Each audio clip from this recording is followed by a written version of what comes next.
Anyway, thank you all for making it today, and I mean that. Let me shut this off.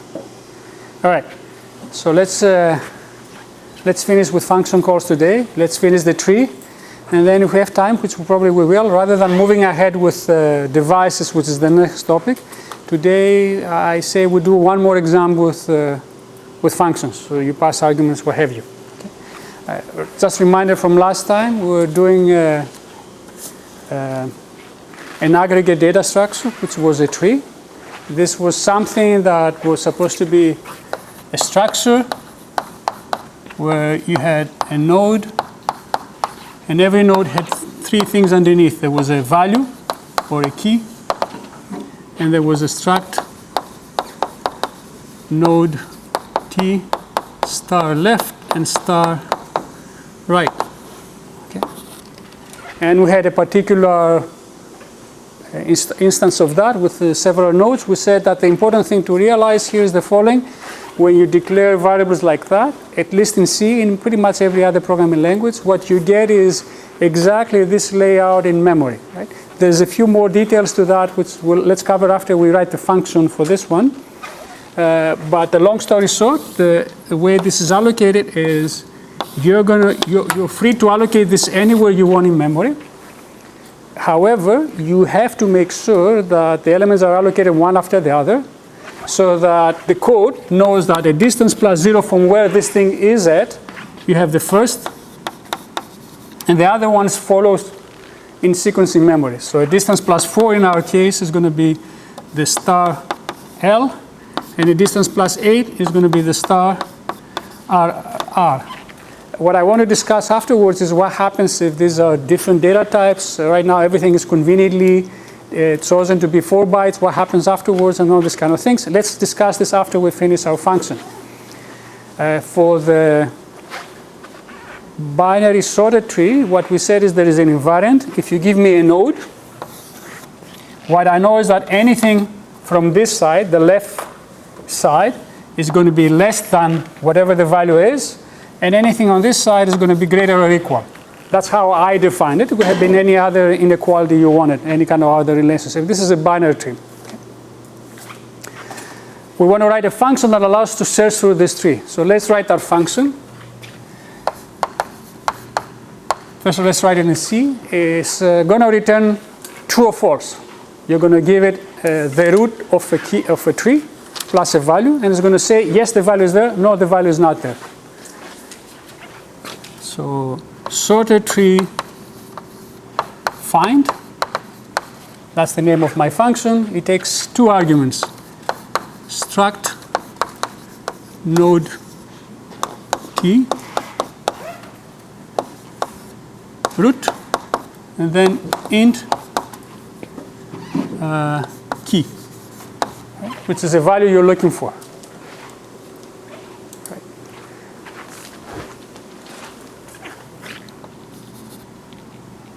Let's write the function now. And we can say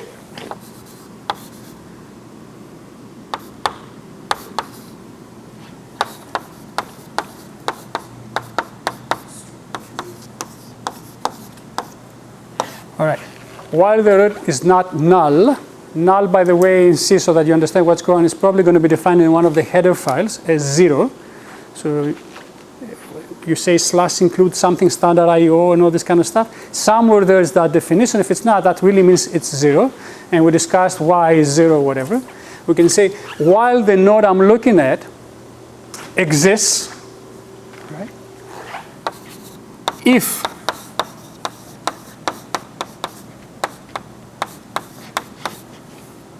value equals the key, return 1. That is, I'm looking at some node. The value the node has is exactly the key I'm looking for. I'm just returning success. Now we say if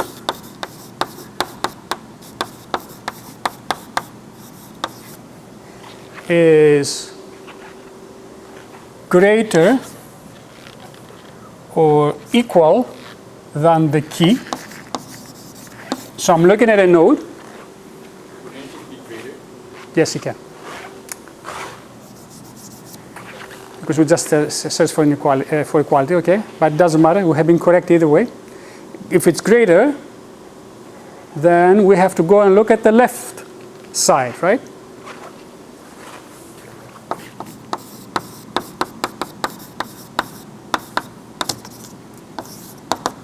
We go on the left subtree, else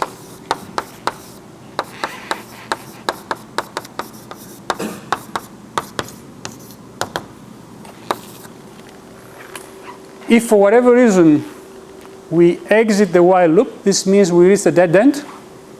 Either the tree was empty in the beginning or we traversed it and we reached the leaf node. We haven't found anything, we're going to return 0. 1 second.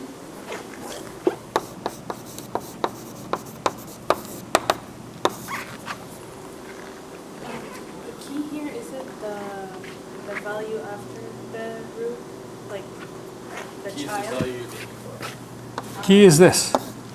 So it's the thing we're looking for. I mean, I just chose those names.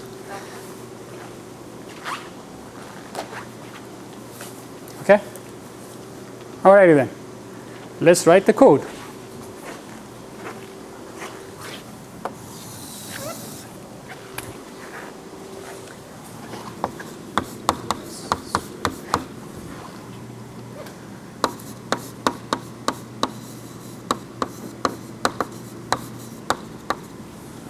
All right.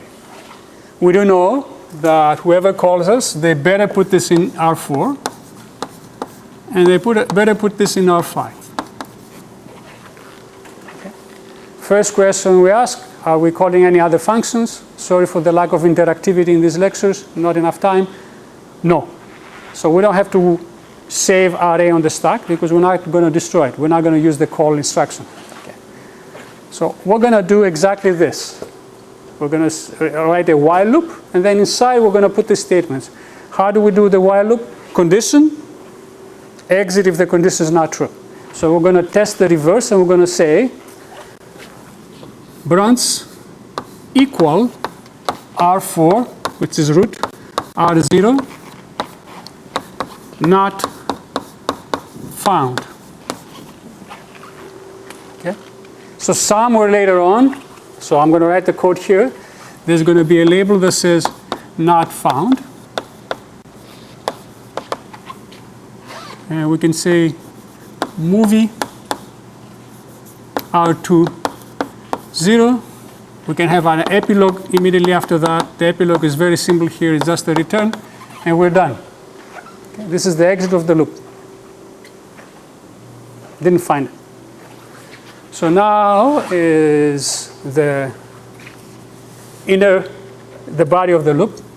So let's call this body. And what we have to do is we have to read the key value, sorry, the value of the node, and compare it to the key. So let's read the value of the node. Some register. R4 is where the node is at, and at distance 0 is the value. Everyone understands why I'm saying 0 R4? It comes from this figure. That's how the thing is going to be allocated in memory. At distance 0 from where R4 is pointing is the value by construction. What register should I use here? Nobody's calling me, so I am, for all practical purposes, I'm always a callee. So it is to my advantage to use a caller saved register. Right? Easiest to use over here, in my opinion, would be R6 because it's a parameter. It's probably going to be clobbered, and the caller will have to save it regardless. They are not going to assume that this is going to preserve, so let's use R6. I could have used anything, it doesn't matter. I'm just using R6. Okay. So now this is key. We have an if statement, so with only a then part. Let's test for the reverse. Branch not equal R6, R5. The value we're looking at, the value we're looking for, not this one. Okay, that's a very nice label name. The end is going to be these longs, okay. Otherwise, it's found. And what do? We say movie R2 1 br epi. This is this thing.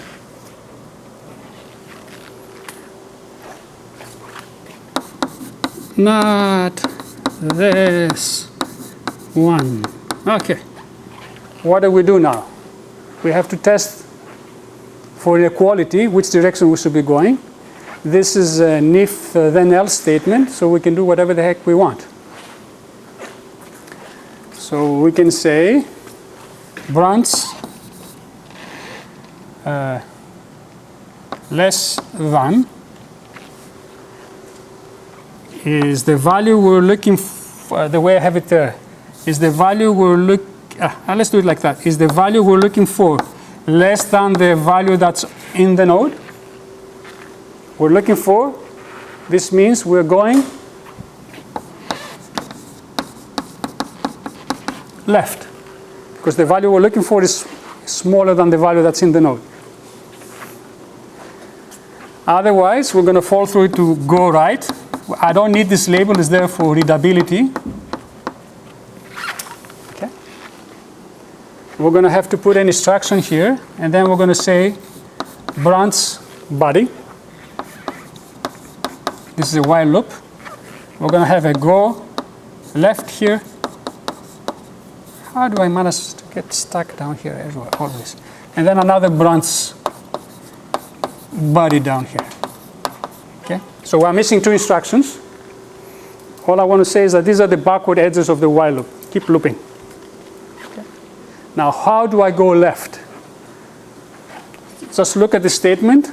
I'm going to change root to be something. This pointer arrow means go and read that value from memory from the location that this guy is pointing to. Okay.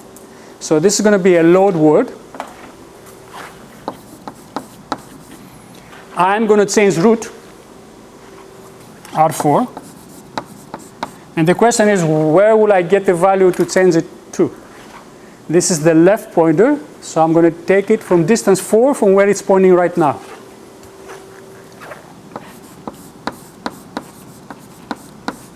This is star L.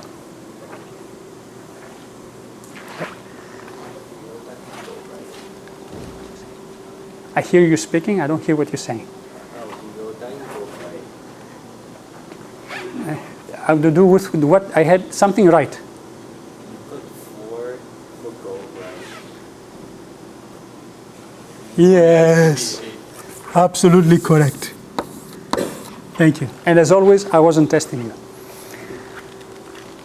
It was a mistake. Okay. He's right. He's saying this says go right, and I was going left. That's how bugs are. And then this should be R4, 4, R4. Okay. Okay, good. So pointers, this is pointer-based code. You see it's very simple at the end. It's just loads. Wouldn't you be branching back up to S3 fine instead of body? Because you want to be testing if the root is not. Absolutely correct.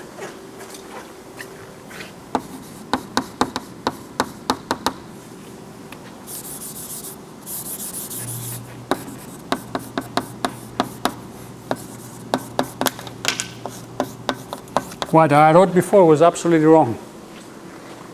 Do allow you to have 2 labels back to back with only 1 line of code there? Like this? Yeah. Oh, I could even write like, level.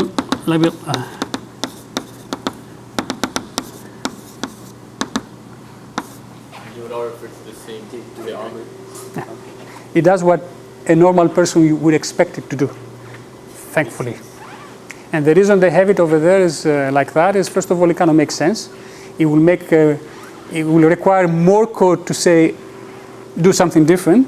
Furthermore, because of optimizations, whatever, when you pass these things with tools or whatever, it might be automatic tool will generate this kind of code because there was something before and they took it out.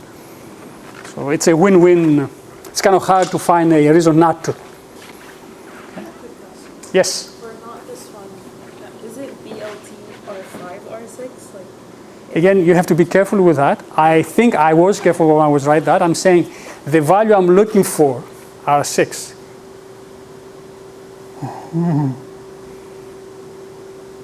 This is the point where I eat my words. So this is the value I'm looking at, and this is the value I'm looking for. And this says if, yeah, it should have been the other way around, right? Let's see. Let's do this again. If the value I'm looking for, I am completely confused right now. Let's start from the beginning. If the value I'm looking for is less than the value I'm looking at, I should go left. Right now it's correct. Okay, good. So there were 1, 2, 3, 4, 5 lines. I managed to make 4 mistakes. Okay, good. Sorry for creating that confusion. Thank you for catching that. Again, let's double check everybody together. This is the value I'm looking for. This is the value I'm looking at. And we're saying if the value I'm looking for is less than the value that's in the tree, I will go left. Okay, now the code is correct. All right.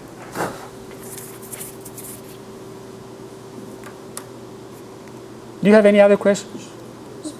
Did I mess up anything else? Not yet. Okay. How much time we have left? Lots of time. Wonderful. All righty then. Can I start erasing things?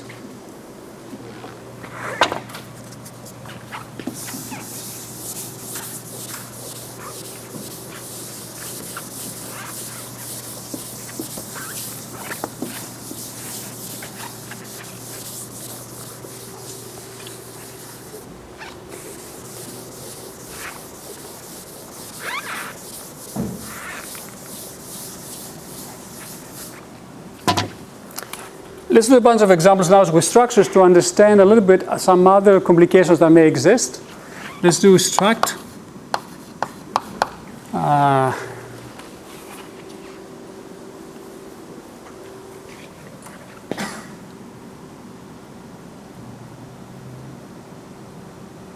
do you call these things? Anyway. Anybody plays RPGs? Like the games where you have a bunch of people that's like wizard level X, whatever. I'm not asking. I don't want to make you feel bad or anything like that. So let's say you're trying to write a game. And I don't know if you play Age of Empires, is a bit old game, but you have a lot of little thingies, but each one of them is an individual, right? How would you call those? Grunt? How would you call the individual item? Like a unit. A unit, okay. Struct unit.t. So let's say you want to write a game like that, and now you have each individual soldier, whatever is elephants, whatever that thing has.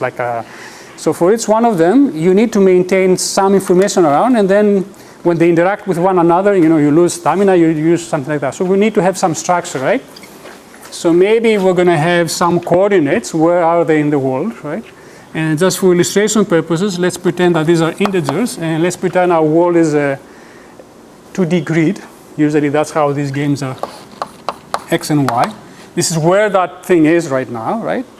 Then let's say it has some factors that allow it to say, usually how they do it is that when the two of them interact, each one of them has some factor that says this is the maximum I can provide in terms of heat power, right? And then they multiply this with some random number, right? That's what it is. So to get something out of the game, so it's not completely deterministic, right? Anytime you have somebody that's like 1,000, and another person is 100, you want to have some hope of the 100 winning somehow. So let's put this guy has some sort now, which is how do we call this? The power factor or the strength factor. Either way, let's call it SF. So it's some factor, right? What else? The other is maybe we have another sort. By the way, let's make this character. So it's only like 256 levels. Let's not overdo it, right? There's another sort. Let's say this is the strength. factor. Then we have the speed factor. These are characteristics of, and you can keep adding stuff. And then let's add something else. Let's say we have a sort now, which is the life or stamina left. All right, this is how much it has left in it, right? It starts at 256. What else would we put in? Okay. And then let's say we have another character here, which is inventory. This is not going to be a very, no, let's make this an integer. And what I mean by that, this is going to be a bit vector, right? There is one bit for this. My game only has 32 items that you can collect. It's not a very super duper complicated game. And I have a bit vector. If that bit means 0, means you don't have that item. If it's 1, you do have that item. What else would we add in here? Any other ideas? This is how far they can throw stuff, right? Okay, let's sort character. But we don't know what floats are, but we can put a float in there, but I haven't explained what they are. With your permission, I would like to make that a character. And range, whatever that means. And then let's have another integer now for future expansion. Reserved. Let's leave some space. Okay, good. This is the unit. Okay. And now how you're going to allocate this, you're going to create an array of units, right? So we have a struct unit t blah blah blah. Name of the team. You know what? Honestly, I'm not making that up. That's exactly what I was thinking right now. I don't know why. Blue team. Blue. And let's say blue has how many? Okay, I think I'm dragging this too long. Let's say it has 1024 units. So 1,000 of them. Right? How will this be allocated in memory? That's the big question right now. Okay, after all this blah, blah, blah, blah, it will all boil down to something that's really mundane. So this is an array. So at the high level, we're going to have blue 0. Then after that, we're going to have blue 1. And then we're going to have blue 1023. Okay? At the high level. This is the beginning of the array, and we want the formula to apply such that, blue I is at location blue plus size of struct blah blah blah blah unit t times I. We want this to. So long story short, if I want to go to the ith element, I will have to make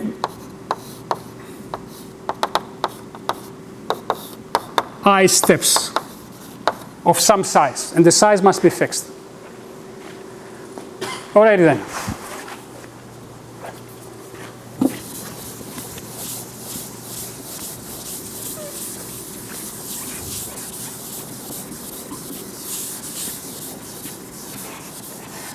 This part is not so well explained in the notes. Maybe I'll sit down and write it today, but I don't promise you, but it's not explained in this detail in the notes. The information is there, but not in this detail. Okay, so now let's create the memory map for that. So we have a distance plus 0. We're going to have x, of course. And I will draw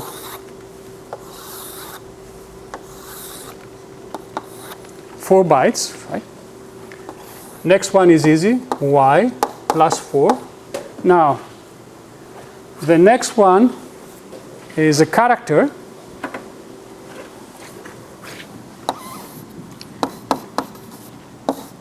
So this will be strength factor.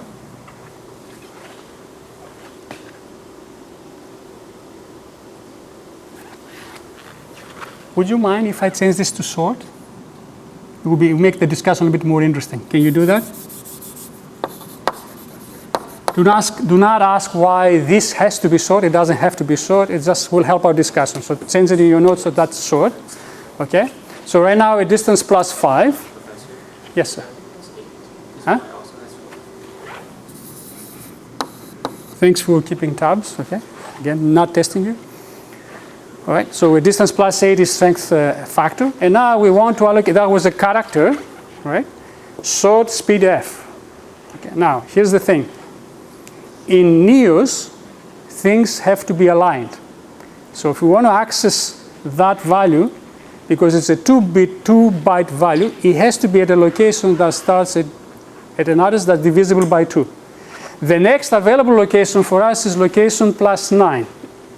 Right? Assuming this whole thing starts at a location that's divisible by 4, that would be plus 9. That would be not divisible by 2. So we're going to leave this empty now. And this is going to become the speed factor. Okay? Why? Because it's a 2-bit thing. Okay? Now, after that, we have, and the offset for that is plus 10. Okay? All right? Why is it plus? Because it has, you have to look at the data type you're allocating in memory. This is a short 2 bytes, so access to that have to be aligned. You stopped at location plus 9. If you put it there, all access to that are guaranteed to be unaligned. So you leave that empty and you move to the next one. Okay? So that you maintain alignment. Okay? Now the next variable is short stamina, and this can go here. That would be a distance plus 12. All right. After that, we have inventory. Okay. Now inventory is what? It's an integer, right? And it's a 4-byte quantity. We cannot start here. We can't because that would be divisible by 2, not by 4. So we're being forced to leave those 2 empty. And now we go here.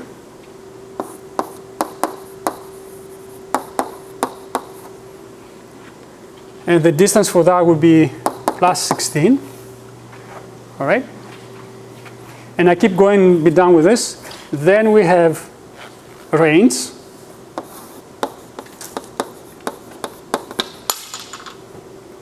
A distance plus 20. Okay, that is a character, so we can start anywhere we want it. It's not a problem. And finally, we have another integer that comes after that as reserved. So unfortunately, these things will be left empty as well. And then we go here, this is reserved. And now we're at distance plus 20, 24. Okay. Now, long story short, you allocate a structure.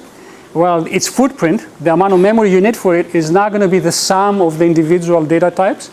Alignment is going to break things, and it may be larger than what you allocated. Okay. So in this case, if I were to look at this 4, 8, 9, 11, 13, 17, 18, 22, well, this whole thing is 28 bytes. If you move range up to after Yes. the first chart, then that would decrease it by 4. Yes. So you could do stuff like that. The reason machines don't do this like this, we see when we talk to devices internally, they will appear like portions of memory. We're going to do this next lecture, right? They will appear as memory, but they will have registers that you're actually accessing, and they will have a specific ordering in memory. You want to have a direct mapping like that so you can write device drivers in C. So you don't have to write device drivers in assembly. Otherwise, you have to do everything in assembly. That's why that's like that. So keep that in mind. Anytime you allocate things in memory, in structures, things have to be aligned. Okay? So this, you have to sit down and do the mapping, and then you can write the code. So you have to know which one goes where, like the order. You don't have to know. You just have to follow it. Yeah. You have to allocate them like this. As a programmer, though, now, right, here's the story, right? If you're writing a game, right, and you want to optimize your code, this may be an optimization you want to do, like your colleague over there said. Sorry, I don't remember your names. I apologize for that.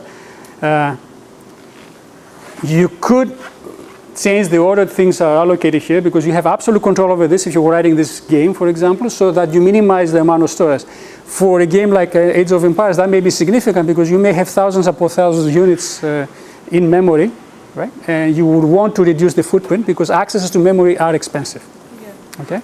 If you do like a massive, whatever they call this, the massively online whatever, and you have gazillions of players, well, it is to your advantage to try to do this kind of optimizations. Yes, sir. Does the compiler ever do that automatically? Again, the reason the compiler doesn't do that is because the compiler has no knowledge that this actually is something that you control absolutely, or this might be you're talking to some device that expects this kind of structure. Right? We'll see that the way devices are being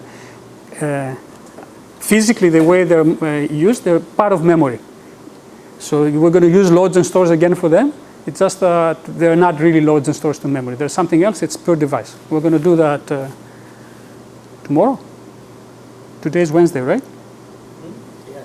Yeah, tomorrow. Okay, good. That's as much as I wanted to say about this. Any questions? All right. Now, the next thing I wanted to do was for us to do a really weird and complicated example with passing arguments, whatever. Not sure we're going to finish that, but unless, so two options. We don't do it and we stop here, which I don't like, or we do it and we may leave it incomplete and we'll continue it tomorrow. We'll see. Or I finish it online.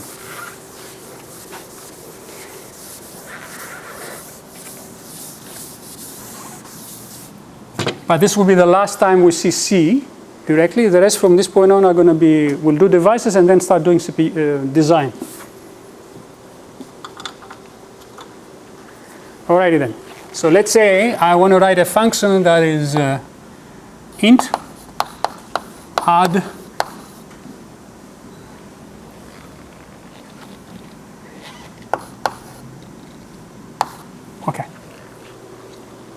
int I0 through I9. I'm not going to do A, B, whatever, okay? I want to write this function. But the way I will do it, don't hate me for that, we'll do an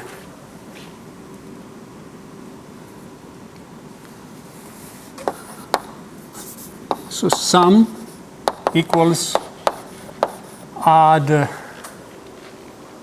5 I6, 7, 8, 9, 5 to I9. This is a horrible way of doing it. But I'm going to do it like that. And then sum plus equals add 5 I0 through I4.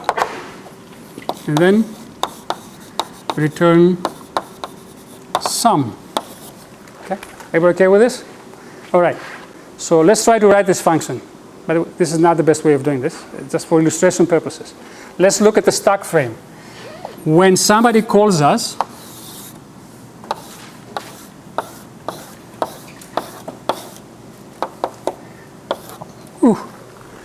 they will put the first 5 arguments, first 4 arguments to R4 through R5, I0 through I4, and then the rest are going to be on the stack. So You mean R4 to R7?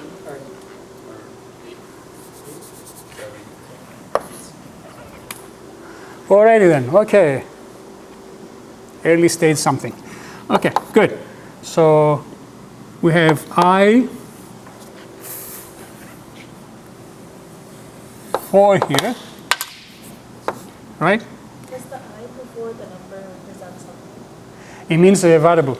It's a variable, and because I needed 10 of them, rather than writing A, B, C, D, or C, and showing you that I don't remember the alphabet, I wrote I to I9.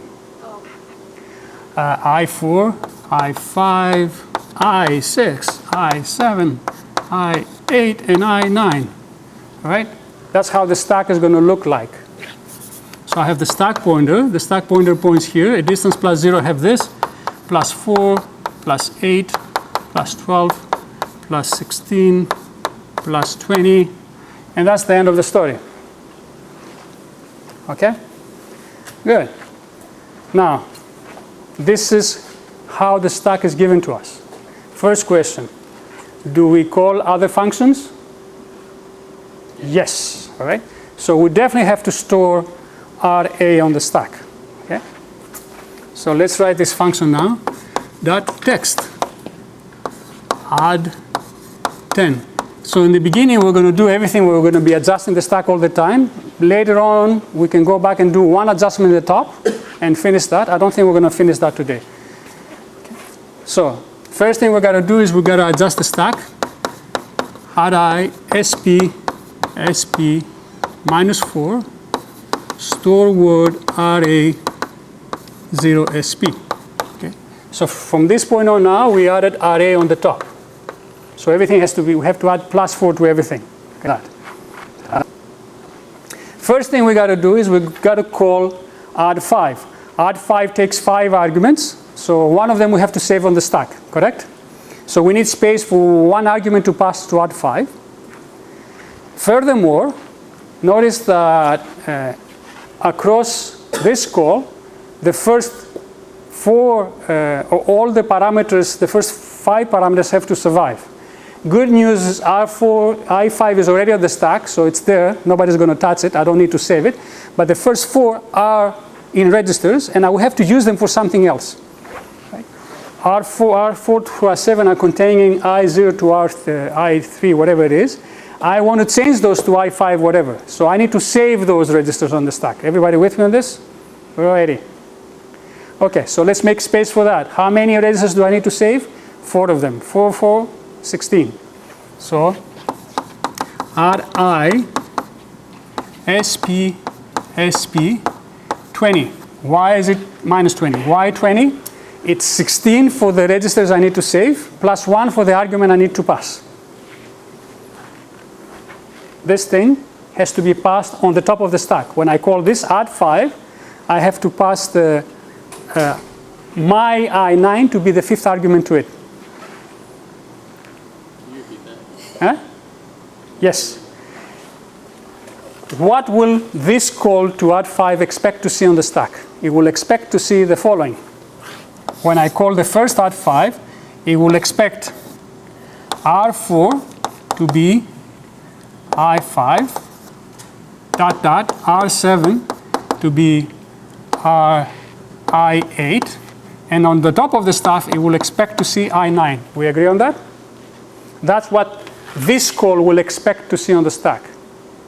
So the stack must look like that when I call that function. So the stack pointer must be pointing there, and it should contain the value I9. Now, on top of that, before I call that function, I need to preserve these 4 values, the I0 through I3. All right? I need to preserve those. So I need to make space for them down there. So, and I will store them like that. I0 will be here, I1 will be here, I2 will be here, and I3. Right? How much space do I need to do all this stuff? And I4 as well. I4, I could save it, but it's already saved for me. It was my 5th argument, so it's already on the stack. I don't need to preserve it because it's not in a register. It's already preserved on the stack. Okay? So take this thing now and put it on top of that. So RA is going to be down here. And underneath that, I'm going to have I4, I5, so on and so forth. But I9 is already stored on the stack. Yeah, sure, for me. The next guy, I9 is not the 9th argument for them. It's the 1st argument. When I call add 5, my I9 has to be the 5th argument for them. They're not going to see I9, I6, or whatever. They're going to see a value. Where do they expect the 5th argument? On the top of the stack. So I better put it there. Okay. Where do I find it? Well, I find it from the stack for myself. That's where it came from. It could have come from anywhere else. Okay? Are we still okay? Long day, I know. Am I making any sense to you? Is that a yes?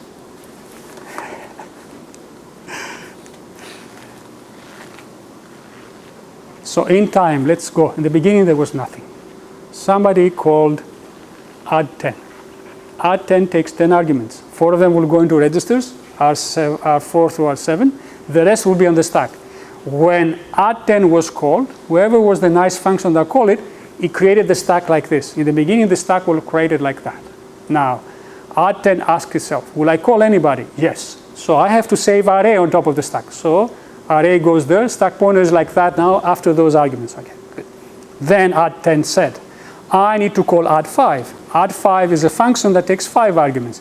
I will use the first 4 registers to pass the first 4 arguments, plus 1 more location to put on the stack.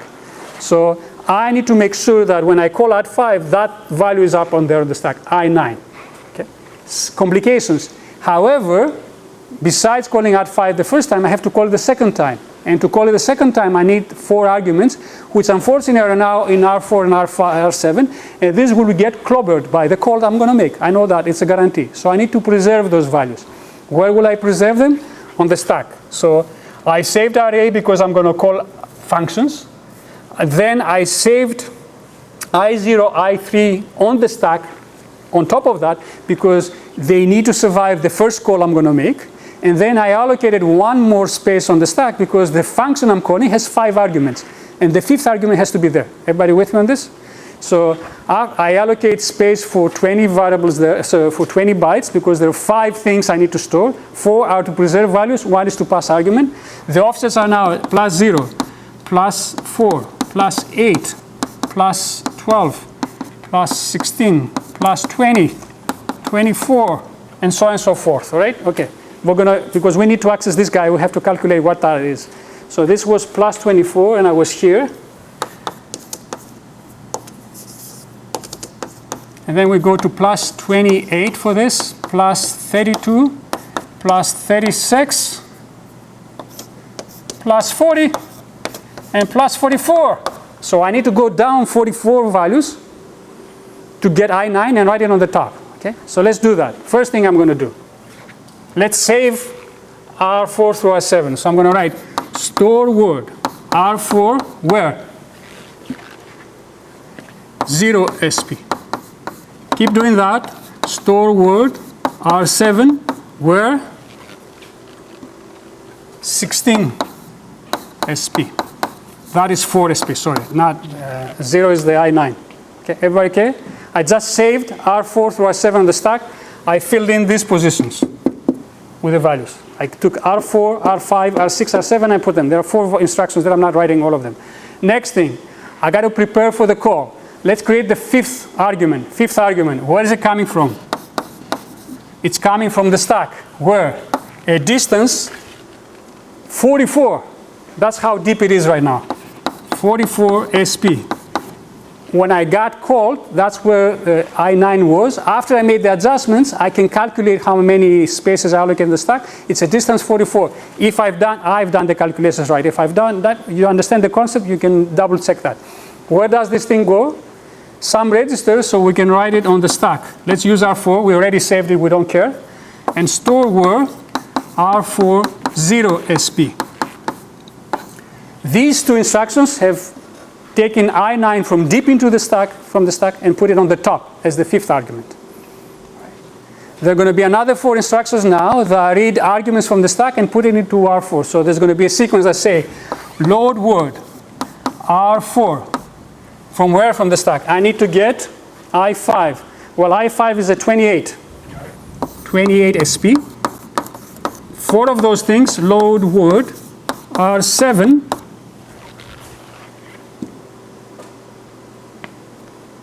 40 SP. Okay? Should make sense. You understand the concept? You can double check whether I did this right. I'm ready now to do the call because I have the first 4 arguments in the registers and I have the 5th on the top of the stack. Load, call add 5. Okay? We have 4 minutes left. Now, we have R2. We need to save this somewhere. So now we have to go and find some place to save R2. And we need to restore the values as well. So maybe now I need to make more space to save R2. So it becomes spaghetti at this point. Okay.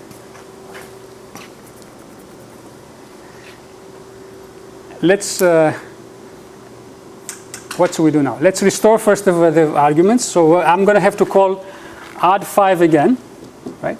On the top of the stack, I have to put the original I4, and then I have to pass I0 through I3 into the registers, and I also have to preserve R2. Okay. Ever okay with this stuff? Okay. Let's allocate space for R2.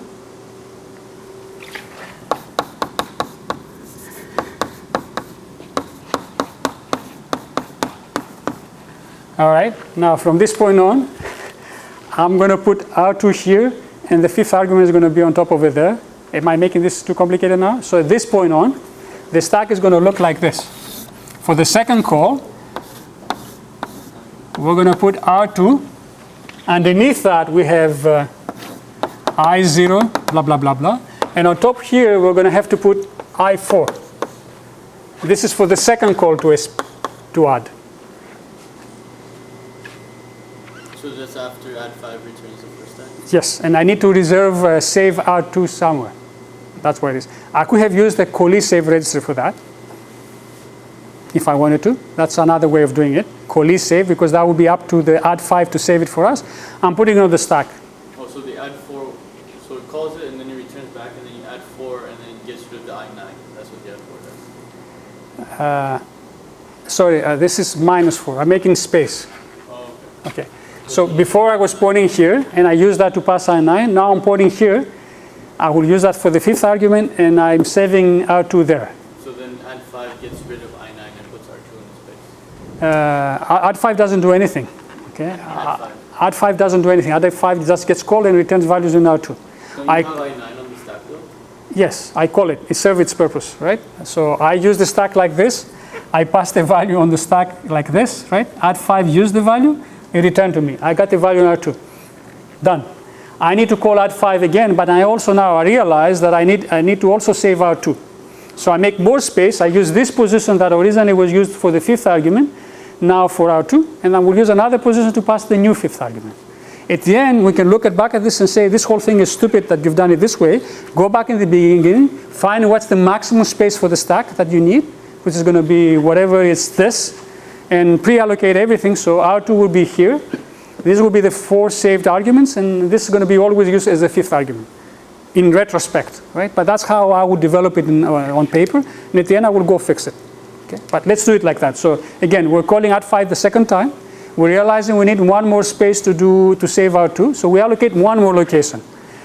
That location served as the fifth argument for the first call. Now it's going to be saved as the stored as repository for R2 temporarily. So we're doing that. We're doing store word R2 for SP. So it goes here, all right? And now we need to make sure that we take I4 and we save it on top of the stack. Where is I4? I4 was a distance 24 before we allocated 4 things, so it's now a distance 28. All right, that's why you want compilers to do this. So let's load word.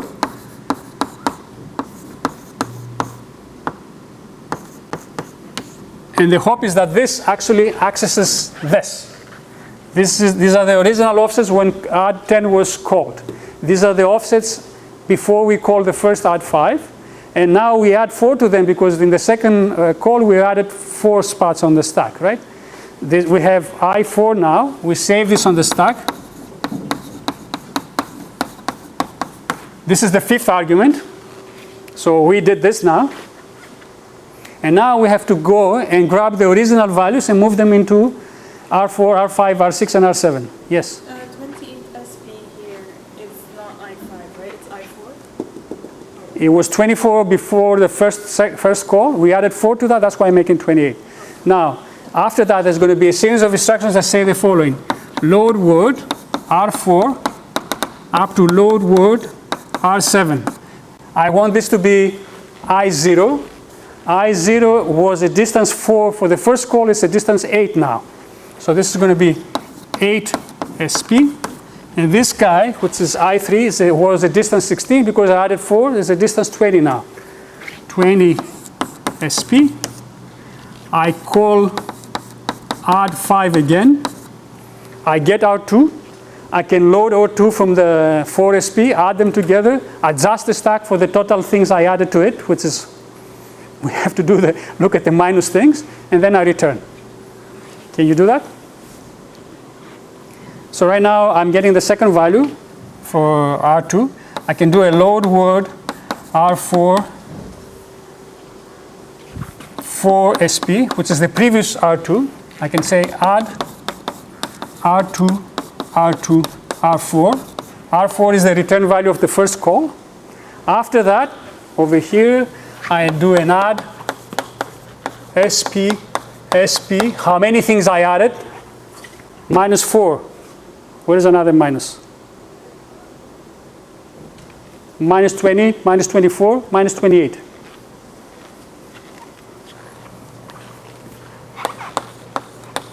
Plus 28. Absolutely. And I wasn't testing you again. Time for us to go. Ooh. And they're right. 3, 3, yeah. It was not intentional. All right, thank you for your time today. So after you write this code, you go back and you say the maximum stack I needed was 24. Let's allocate 24 from the beginning. Let's look at the offsets for everything, create a standard position of everything, and write the code accordingly. It will look nicer at the end. There's nothing wrong with this code. It's just spaghetti code. Plus you would switch the two and write Yeah. logic. Well, that is the sys programmer's problem. Okay, not the assemblers. Okay.